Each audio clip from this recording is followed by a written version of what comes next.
It's time for the Cybersecurity News Byte with Jim Guckin. Cybersecurity News Byte, episode number 46 for February 20th, 2023. Fortinet patches 40 flaws. Twitter MMS MFA disaster.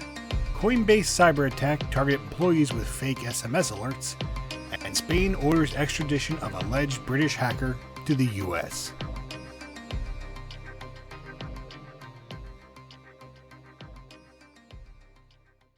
Welcome to another Cybersecurity News Byte. I am Jim Guckin. And the first story we're going to talk about this week in our cybersecurity things you need to be on the lookout for, obviously, is Fortinet put out patches recently for about 40 different flaws. So kind of something you need to pay attention to. Some more critical than others, obviously. So these 40 flaws include 2 criticals, 15 highs, 22 mediums, and 1 low. And the good thing about this was, compared to most things, this was internally discovered by the Fortinet team themselves. No security researcher found it, no hacker found it, at least that they are aware of. So they found it and they started the fixes pretty quick. So let's talk about some of the ones in the versions that are impacted and what you need to be on the lookout for. So the first one is CVE 2022-39-952. It has a CVSS score of 9.8 out of 10. And this one's in the Fortinet network access control solution. It allows a potential attacker to run arbitrary code, and the attacker does not need to be authenticated to the system to be able to write to it. So the impacted versions are Fortinet version 9.4, version 9.2.0 through 9.2.5, version 9.1.0 through version 9.1.7, version 8.8 all versions, 8.7 all versions, 8.6 all versions, 8.5 all versions, and 8.3. Now I should say Horizon 2 AI group plans to release a proof of concept code soon. They are just giving everyone enough time to start patching that system before they start doing it for this one. So it's very important to kind of pay attention and make sure your systems are patched as soon as possible. The other big one from this is CVE 2021-42-756. It has a CVSS score of 9.3 out of 10. It allows an unauthenticated attacker to run whatever code they want via HTTP requests. So this is impacted Fortinet FortiWeb version 6.4, all versions 6.3.16, 6.2.6, 6.1.2, 6.07 and below, version 5x all versions. But the good thing about this one is the fixes are available in Fortinet versions 6.0.8, 6.1.3, 6.2.7, 6.3.17, and version 7. Now, obviously, I don't expect you to have written them all down or memorized them or even possibly knew off the top of your head what version you have. You can find all this information in the show notes available at cybersecuritynewsbyte.com. But just like always, I'm always trying to warn people, this is a perfect chance to patch your systems. Make sure you're out ahead of this. As I said, these were discovered internally by the team. There's been no reports that it's been outside. As you can tell by the CVE, some of these were known for quite some time, and I guess it took a while to build the code properly to fix them. For those of you who don't know where CVEs are vulnerabilities, common vulnerability list. And the first 4 numbers, the 2022 and 2021 in these examples, are the year in which they are reported. So the fact that, it's 2021 and 2022 shows they've been around for a while, but luckily they haven't been exploited up to this point. And all it takes is someone to be able to get the code up and running for, real problems to start existing. So if you have these, please make sure you're checking your vendor website or Fortinet's website very frequently. Make sure they're updated. And don't forget any systems you may have that are not your main data center, your backup centers or anything along those lines. Make sure that you have them. They are updated. And you continue to watch the website to make sure you cover these. At least we covered the 2 criticals here, but the 15 highs and the 22 mediums are generally ones you should be tackling. The low one, that's up to an individual choice. I mean, I always loved it if we could get down to 0, but at least medium and above, you should be able to do it, especially these two critical ones, because as I said, Horizon 2 AI has a proof of concept code, which means if they figure it out and once it's announced, it's not going to take long for hackers to figure it out. You need to start patching immediately. Now, this next story is something that you've probably seen a lot of technologists or cybersecurity people speak about, but I want to take a different approach on this. So, March 20th, Twitter has made an announcement that the text feature for when you do multi-factor authentication, you have more than one way of getting in. You know your password, and then it texts you a code, and then you put that code on the website, and then it lets you in. That used to be free. They are making it Twitter Blue only, meaning you have to pay for that. And if you're currently using it, once March 20th rolls around, it'll be automatically disabled. Now, that's not saying that Twitter is taking away all of the MFA options you may have out there. You can still use an authentication app like Google or any of those that keep the key that kind of rotates through every 30 seconds or so. Those will still work. You can also have a security key like a YubiKey that use it. But there's been a lot of like, well, you probably should have moved over to the new versions anyway. And honestly, every security person will tell you, and I'll tell you the same. SMS authentication as a multi-factor method is not the best. It's not. Someone can steal your SIM card and flip it over so that they can have your phone number, and you would never even know. It happens a lot when they're trying to get that code. Once again, if I go to the ability to steal your phone number, your cell phone number, well, then I have access to that code. But if you have one of the other authentication methods, a security key or an authentication app, then even if I steal your phone number, I'm not getting that code. And that's really where a lot of security professionals come in. That because SIM jacking, as it's called, is so common and people do it all the time, that SMS is really not the preferred method. And there are other ways of doing it. Now, where I changed, I guess, a lot of cybersecurity is, and I've listened to a bunch, and look, I'm coming out of kind of left field here. But I will say, before I even start saying that why I think this is a bad thing for some people, if you've ever ran a service that utilizes MMS or SMS, there's a cost for it. There is a fee associated with sending those messages out. And prior, obviously, Twitter has had no problem in doing that. And then since it's purchased by Elon Musk, well, now things are a little different. They're trying to save money by cutting costs where they can. And this is just one of those services where it is. So from a business perspective, why I don't love it, I can understand why they would try to do this, as there are better methods.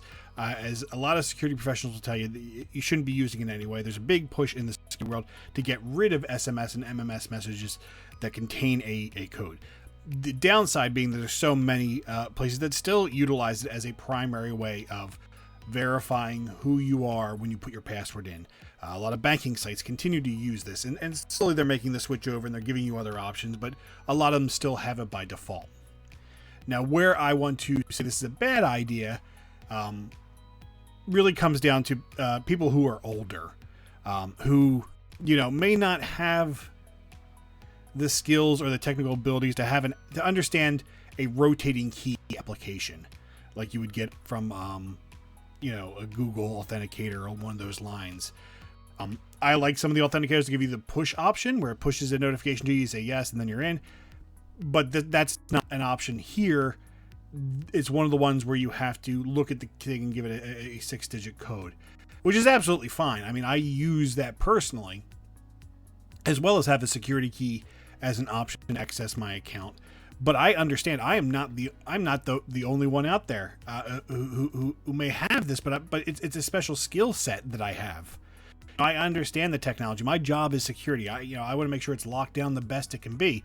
But people who are older may not have those technical skills enough to be able to think to open that app and copy it over and make sure they get that number quickly back into the website before the code changes. And then, I mean, granted, there is a little bit of leeway, but then what does that look like? So part of this worries because I think the forcing off of that MFA option that people relied upon and such a quick turnaround of that, and the fact that there might be a lot of accounts out there who are secured by it and then people have just abandoned them, will give a lot of opportunity for people to take over accounts they may not have had access to over, because MFA is just being shut off. It's not being pushed to another method because you have to register those methods. So Twitter's response is that just gets cut off, and I think that's a danger for a lot of people out there. Is that as a company, as an organization, you should already be on one of those other options. But if you're not and you're older, I understand. Sometimes technology changes are hard, and in today's world, we have to kind of keep up with them as fast as we can. But I'm not one of the security others who say, look, well, it's great, you should be doing this, it forces you over. I feel that way. Don't get me wrong. I want everyone to be as safe as possible. But I also understand there's a learning curve that not everyone has, and that's dangerous, and that makes people insecure, because I'll tell you, some people I know will just allow it to be shut off and they won't turn MFA back on again. And I understand from Twitter's point of view, they're trying to save money so that, Elon Musk's investment may pay off at some point. But I don't want to be the one who just says this is the best idea out there. It's not. It's dangerous, and hopefully we don't see too much ramification from it. But I would rather people get to the new method. I would encourage people to get to the new method. If that's not you, and I hate to say this because I don't want to encourage anyone to buy Twitter Blue, but if you rely on that SMS service and you are uncomfortable going to one of the other authentication MFA methods, then pay for Blue. You'll still get the SMS, MMS messages texted to your phone, and then you'll still remain secure. Now, you may have heard a thing or two about cryptocurrencies this year because it's, the cool thing that's out there. And you may have heard of the company called Coinbase, which is a cryptocurrency exchange. And we've kind of talked about the show.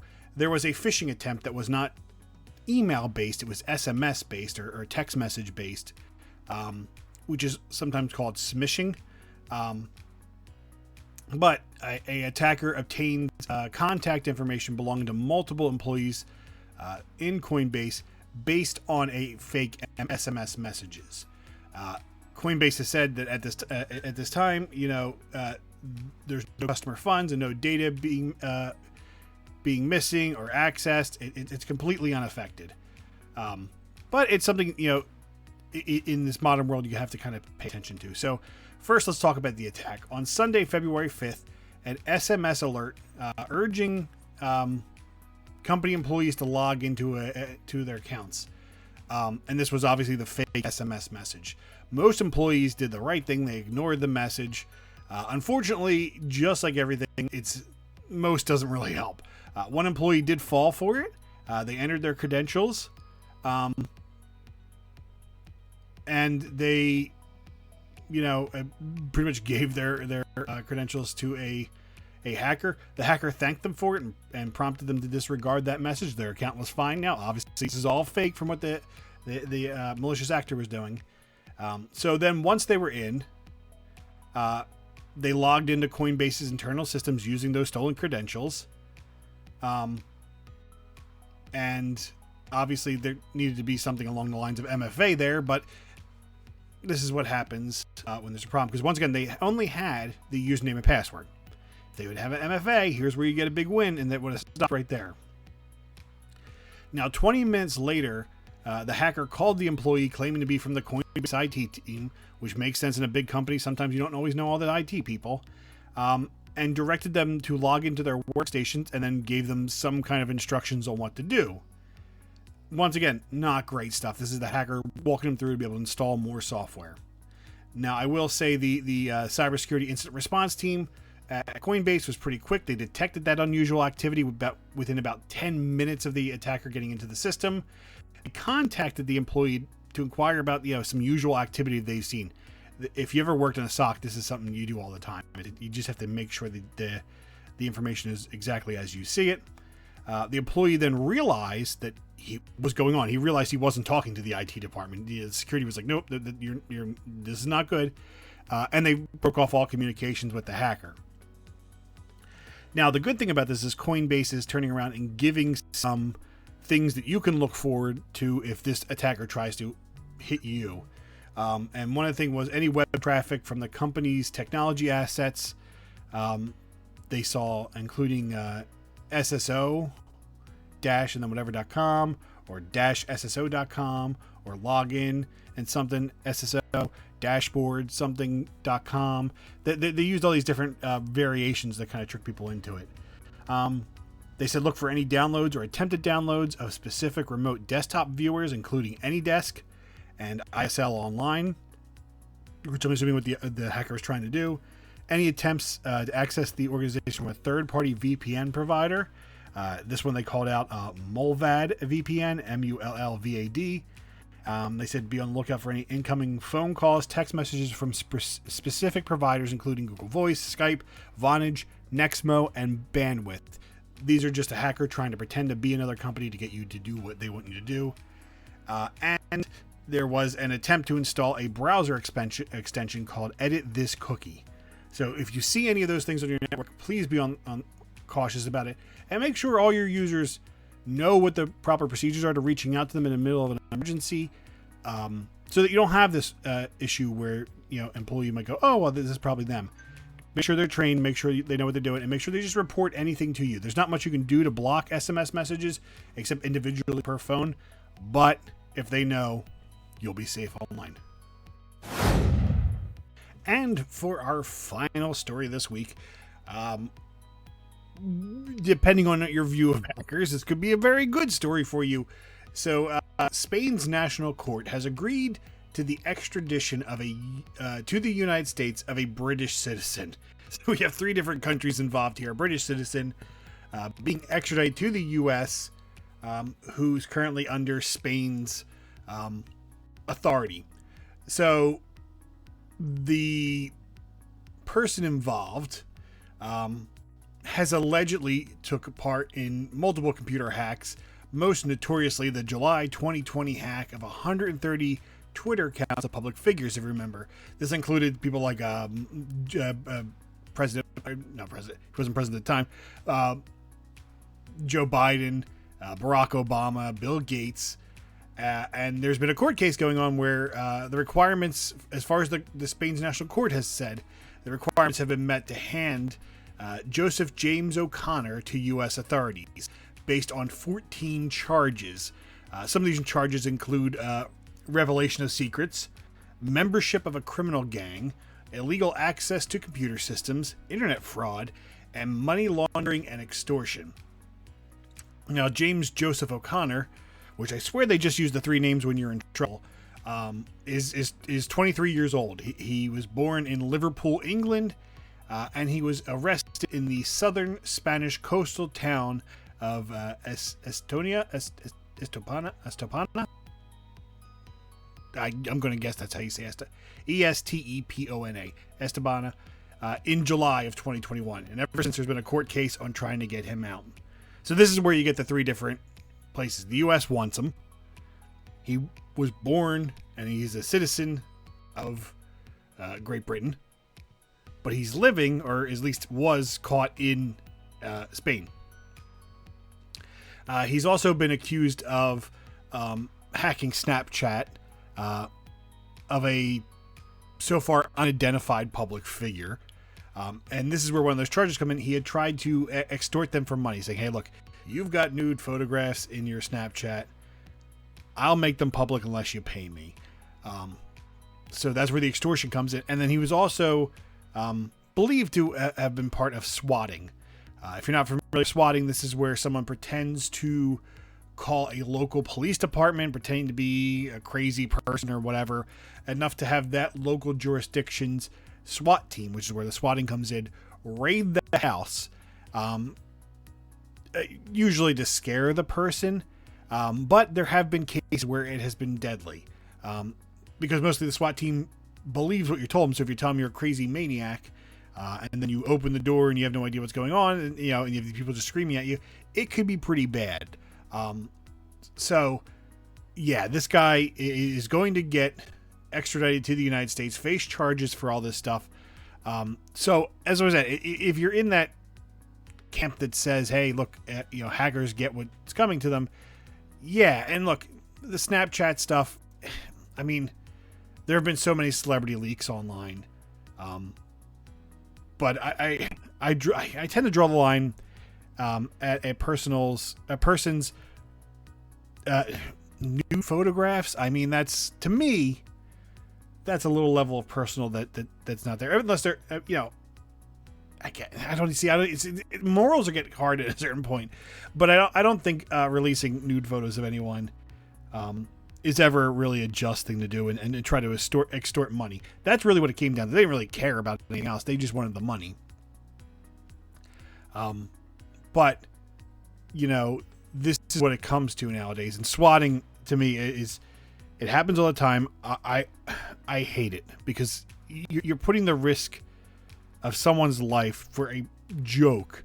And then if you're hoping they get killed, that's even worse. But usually as a joke, and that's not something that I think you should be able to get away with. And it's so easy nowadays with digital phone lines. You can make 911 believe whatever you want to believe. You can spoof a phone number. You can say you're at this address, and the system will believe it. So very dangerous. But hopefully we'll follow this case the best we can. Hopefully there'll be news on it, and we can kind of find out what happens to James Joseph O'Connor, and what he will face and what his defense will be in these acts. I'm assuming the U.S. has probably met quite a level of burden to get him extradited over here, so I'm assuming they have a pretty shut case. But I do wish him a fair case over here. But I'm sure they probably have already, crossed their T's and dotted their I's if they're getting him over there for this. All right, everyone. Thanks so much for listening to the show. Don't forget, you can find show notes for this episode available on cybersecurity.newsbyte.com. You can find more information about me, Jim Guckin, at jimguckin.com. And make sure you stay safe online, and we'll talk again next week. You've been listening to the Cybersecurity News Byte with Jim Guckin. Learn more about our show at cybersecurity.newsbyte.com.